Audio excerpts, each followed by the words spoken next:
These are several flats in the greenhouse where I've placed some cuttings.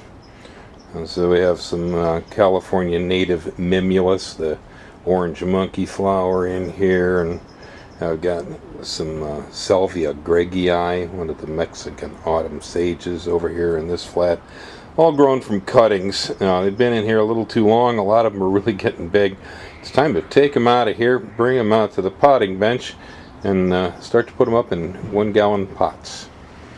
Filling up the containers when transplanting is always one of the labor-intensive jobs in the garden. What I've done here is taken a bunch of gallon nursery pots. I've gridded them inside a plastic tub, and then I'm going to go ahead and fill them with potting soil while in the tub. I'm just going to go ahead and start shaking potting soil out of the bag into my pots, catching the overflow in the bottom of the tub over here so nothing's being wasted. We'll get it back out later on. So here I've taken that bag of potting soil. I dropped it on the ground a few times to break up the clods inside. I cut the top open with a knife right here. Then I just took the sack and I shook it over the top of the tub, filling the pot. Now, take them, move them up here on top of the bench where I got my cuttings laying already. This is my trowel. I'm going to take my trowel, and I'm going to jam it in the pots. I'm going to go like that, and I'm going to make a slot down these pots. I don't recommend that you do this with your bare hand, even though the potting soil looks soft and fluffy, because it's got wood splinters in it. Come back with little burrs and sore spots all over you.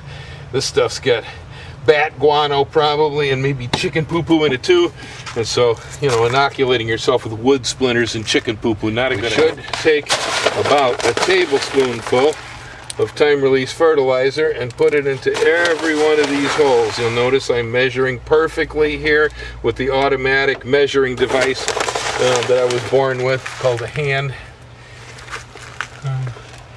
and the eye.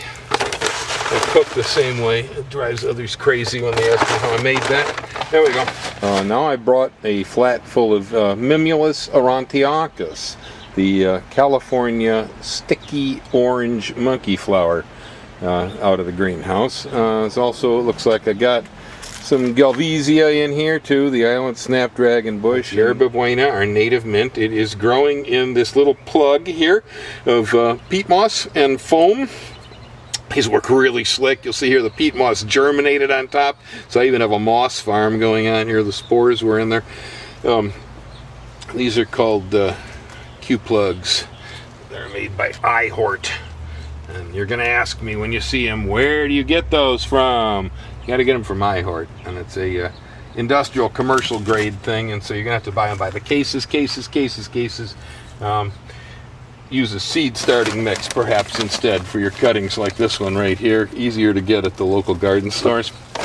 Right here we have Galvesia speciosa, the island snapdragon bush from California's Catalina Islands. Red flowers that look like little snapdragons, evergreen, pretty fast growing, drought tolerant. Nice roots here on the bottom. This cutting was struck about 2 months ago. So it's a 2-month-old cutting. Rooted in spring in my greenhouse. You just stick it down there in the hole, push it down good. Here's another one. Nice roots on the bottom, just beautiful. Okay, push that down in there. There we got another one. Again, nice roots. Open the crack up, shove it down the slot, pack the dirt around it. I managed to get all the Galvesia into the pots, and a few of the Mimulus right there. Still got more of the Mimulus over there waiting for me, so I'm going to have to fill up some more containers with soil. Now we're going to take these, and if you're a good nursery person, you can carry them 3 in a grip, standard nursery grip. I'm going to bring them over here, put them again in partial shade so they can harden off a bit.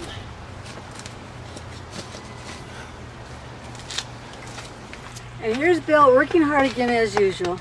Next, they're going to be watered in. So I've got a hose right here, but this is a black rubber hose. It gets really hot in the sunlight here. Now you will hear people say, I've heard this over and over again, oh, don't water your plants when the sun's out because it'll burn the leaves. Well, Plants like water, whether the sun's up, sun's down. In fact, watering when it's dark, maybe not good for fungus even.